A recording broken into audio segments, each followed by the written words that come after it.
Vamos a tomar contacto con Nivaldo Mochati desde nuestro medio asociado Radio Bio Bio para analizar este tema. ¿Qué tal, Nivaldo? ¿Cómo estás? Buenos días.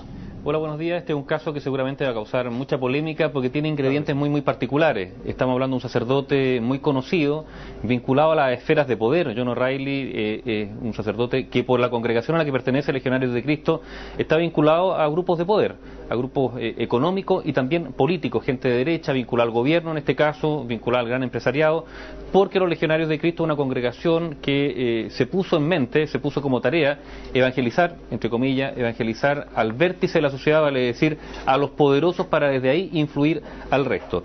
¿Es O'Reilly culpable o inocente? Eso tendrá que determinarlo los procedimientos judiciales, tanto canónicos como la justicia civil, y por lo tanto, mientras tanto, hay que asumir que es inocente. La presunción de inocencia tiene que correr sobre este caso, independientemente de que en relación a los Legionarios de Cristo pesa una historia negra de la congregación que hace que inmediatamente se alimente la sospecha, porque estamos hablando de una congregación fundada por un criminal, esa es la palabra exacta para definir a Marcial Maciel, el mexicano que fundó esta congregación, que abusaba en su entorno de seminarista, que tuvo una mujer con la cual tuvo una hija, y además, ojo con esto, abusaba de otros dos hijos que tenía esa mujer con la cual él se emparejó.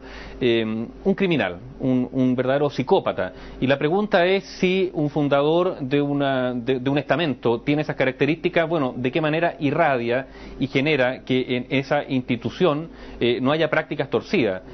Hay aproximadamente unos 5 o 6 sacerdotes legionarios de Cristo que están siendo investigados por el Vaticano. Está todo el escándalo del supuesto encubrimiento, a mi juicio, indesmentible encubrimiento del entorno más cercano, Marcial Maciel, respecto a sus prácticas, y por lo tanto la congregación, los Legionarios de Cristo, está bajo esa sombra, la sombra de su fundador, y esto inevitablemente hace que se establezca una relación con John O'Reilly, con el Colegio Cumbres, que es de los Legionarios de Cristo. ¿Por qué? Porque resulta que como la práctica del Vaticano históricamente fue la de encubrir, particularmente durante el papado anterior, el Papa Wojtyla, cercano a los Legionarios de Cristo, nada hizo respecto a las denuncias que hubo contra los legionarios. Un hecho distinto, una actitud distinta fue la que asumió el actual Papa, el Papa Ratzinger, y por lo tanto uno podría decir, bueno, estamos ante una situación compleja donde hay que presumir la inocencia de O'Reilly, a pesar de que hay un antecedente de una congregación que durante muchos años vivió en la oscuridad, por así decirlo. Yo quiero detenerme también en que aquí ha ocurrido un fenómeno muy interesante, que tiene que ver con este caso O'Reilly, que tiene que ver con lo ocurrido con Christian Precht y otros sacerdotes. La Iglesia y los curas han dejado de ser intocables. Lo fueron durante mucho tiempo en nuestra sociedad y en otras sociedades, en la sociedad occidental en particular, en otros países, pero particularmente en Chile. Bueno, eso se acabó, y probablemente lo que ha ocurrido es que la Iglesia ha ido detrás de lo que la opinión pública o la ciudadanía o la sociedad avisora. Mira la Iglesia.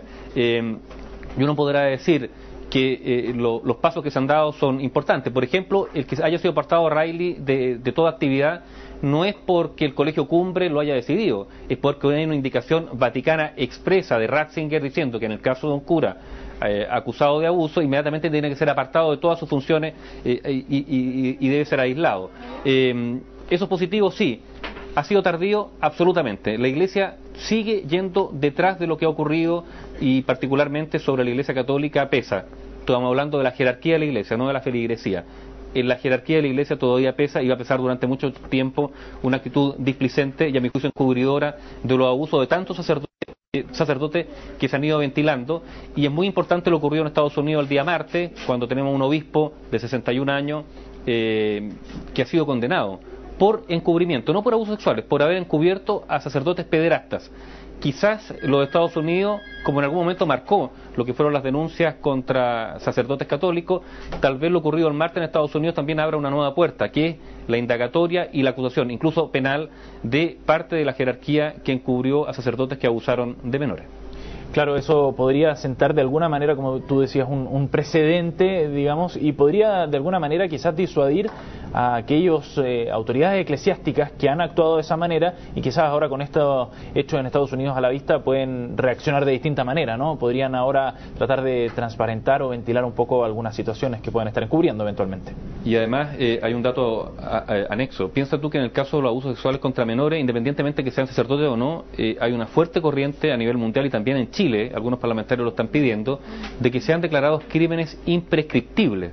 Vale decir que si eso llegase a ocurrir, nos podríamos encontrar ante la situación de que independientemente del tiempo pasado, esas personas podrían ser llevadas ante los tribunales de justicia. Tal como los casos de violación a los derechos humanos, por ejemplo. Exactamente, crímenes de lesa humanidad. Exactamente. Nivaldo, muchísimas gracias por este despacho con este interesante tema que va a estar, por cierto, en la palestra durante un buen tiempo. Gracias. Que estés bien, chao. Chao.